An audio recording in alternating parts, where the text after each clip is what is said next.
it's hard not to think of the Wall Street play that got a lot of attention earlier in the year, the taco trade that Trump always chickens out, and think that this is something that he's just brought to the foreign policy sphere. This group is every one of them. I rate a 10. Mr. President, have you decided you're definitely going to send National Guard troops to Chicago? I didn't say when, but the answer is, look, Chicago's very interesting because I watched Pritzker get up and say we don't need help, we're safe. But 2 weeks ago, they had 6 people murdered, and they had 24 people hit by bullets. Last week, as you know, it was 7 people, 24 people hit, and 7 people died. And then over the last 2 days, that was the crown jewel. They had, I guess, 9 or 10 killed, and 50 hit with bullets. And you have this governor get up, who's a terrible governor. Probably he and Gavin Newsom would be probably the 2 worst and most naive. They're naive. Either they're naive or they're very untruthful. And he'll say, we don't want any protection. We don't need. So in the last 3 weeks, he's lost almost 20 people killed. There's no place in the world, including you can go to Afghanistan, you can go to places that you would think of. They don't even come close to this. Chicago is a hellhole right now. Baltimore is a hellhole right now. Parts of Los Angeles are terrible. If we didn't put out the fires, and I mean the other fires, the bullet fires, they didn't do a good job they should have had the water coming down, like I said. You know, we had to release the water. We had to go in and release the water to L.A. It's so badly run. But if I didn't send the National Guard into Los Angeles, I would be making an announcement today. I'd be talking about Huntsville, and I'd simultaneously be saying, by the way, the Olympics is not coming to Los Angeles.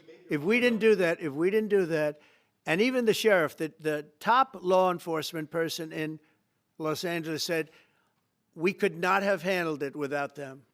So that's what he said. Did you make your mind up on Chicago, though? Well, we're going in. I didn't say when. We're going in. And we're not going to have those people. Washington, D.C. is now a safe zone. Donald Trump here at the White House talking about sending in the National Guard troops to Chicago, something he says he will do.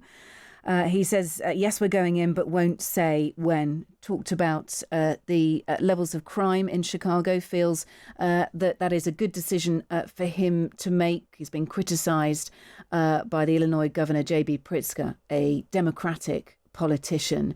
But Trump says there is a crime problem in Chicago, and they're talking about other cities as well. We've heard from Donald Trump. Let's just give you a few of the key lines and we'll get some reaction on them. He said that America is number 1 in the space race. He's going to move Space Command HQ from Colorado to Alabama, to Huntsville in Alabama. At the same time, took a swipe at Colorado.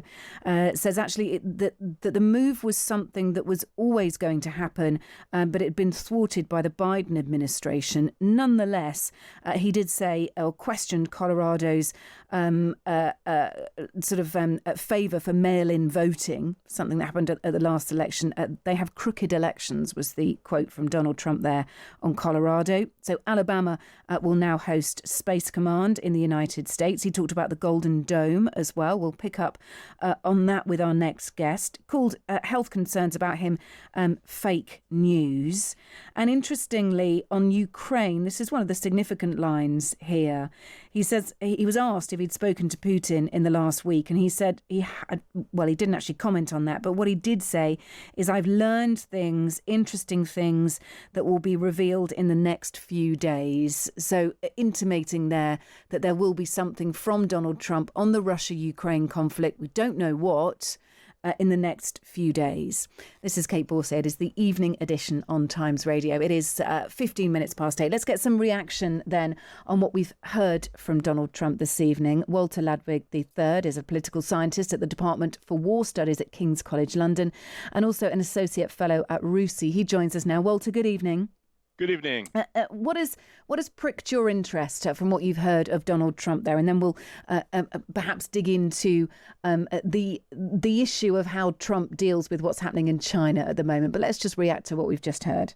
Well, I think on the domestic front, the fact that he's digging in on this idea of sending the National Guard in Chicago, where while we were waiting for his press conference to start, news broke that a federal judge had rebuked him and rebuked his administration over the deployment of the National Guard to Los Angeles, saying that it was in fact unconstitutional.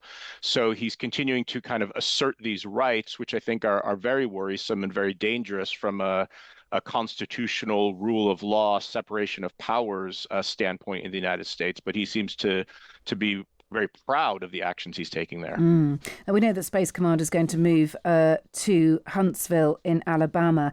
He also talked about the Golden Dome, didn't he? I don't know if you remember the press conference with the piece of sort of polyboard with the big drawing of the Golden Dome, which looked like something from the 80s. But this is effectively a bit like the Iron Dome in Israel. It is a huge, ambitious missile defence system. He talked a little about that and said that Canada wants in on that. Just expand on the idea of this. This is one of Trump's big projects, isn't it, effectively? Yeah, look, it's something that's been with us since at least the 1980s. Ronald Reagan was very taken with the idea of the Strategic Defense Initiative, known as SDI or Star Wars, back in the 80s. When arms control deals with the Soviets broke down, he said, we'll just focus on defending ourselves instead. It's been very difficult over time to really develop that technology and often been described as trying to hit a bullet with a bullet. But it's never been fully abandoned by the Department of Defense or the U.S. Air Force. And now it seems to have captured Trump administration's attention and interest. Certainly the Israelis have been reasonably successful in their own anti-missile system. Of course, they have a much smaller country to think about, and they're not necessarily shooting down ballistic missiles in every single case.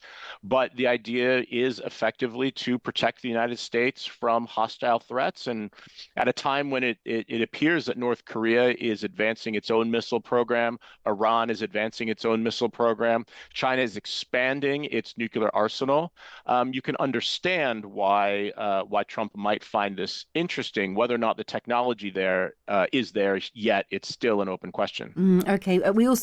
He was also asked whether he'd spoken to Vladimir Putin over the last week. He didn't. I don't think it directly answered that question. No. But what he did say is, well, I've learned things over the past week, interesting things that will be revealed in the next few days. So it sounds like he has some new understanding. Quite what those things are, we just don't know, do we? Not at all. And this is just seems to fall into a repeated pattern of he sort of suggests that he puts down a marker or sets a deadline, and when push comes to shove, finds a reason to sort of delay, to suggest that Putin is responding with, in goodwill and in good faith, and give him more time. And it's hard not to think of the Wall Street play that got a lot of attention earlier in the year, the taco trade that Trump always chickens out, and think that this is something that he's just brought to the foreign policy sphere. Look, we'll hear more of this press conference with Donald Trump in our Trump Dump just after 8:30. He's also been talking today. He did a big radio interview, the Scott Jennings radio show earlier. He said he's not concerned about an axis forming against the United States that includes Russia and China. Vladimir Putin, of course, is currently in China. He's been meeting with President Xi today. The North Korean leader Kim Jong-un has arrived. There's a big military parade tomorrow to mark 80 years since the end of the Second World War, and we expect those leaders to stand shoulder to shoulder. The event is being seen as a show of military and diplomatic strength. Here is Donald Trump speaking to Scott Jennings earlier. He was asked if he was worried about China and Russia forming an alliance. I'm not concerned at all. No, I'm not at all. We have the strongest military in the world by far. And they would never use their military on us. Believe me, that would be the worst thing they could ever do. That is Donald Trump speaking to Scott Jennings there. Should he be worried? Because we've got something fairly significant that's been happening in China. I'd love your assessment on it, Walter. How much of a threat is it to the United States? Well, I agree with President Trump, though, for different reasons, not so much because of U.S. military strength, but because of the weakness of the various countries involved. When you look at who's attending and who's there, you mentioned Vladimir Putin, Kim from North Korea. We're expecting representatives from Iran, from the junta in Burma. This is not a new world order. I think Beijing is hoping to use this event and this gathering to show that, first of all, China is not isolated in the world, but also that it can lead an alternative camp. But you look, these are a number of rather weak, economically dependent states. They're in many cases countries that have been sanctioned. They have leaders that are considered to be pariahs. And they have a lot of disparate interests. Mostly they want to continue to trade with China because they need access to markets, but they have different priorities. They might all share grudges against the United States in particular and the West in general, but there's not a lot that positively binds them together in terms of economics, strategy, or even geopolitical priorities. Okay, well, that's interesting because that's a different sort of interpretation to many who are fearful about a new world order, who are saying actually it is through his use of tariffs, it is Donald Trump that is alienating these states and bringing them together. No, absolutely. And it is Donald Trump who's creating space for this kind of thing to happen.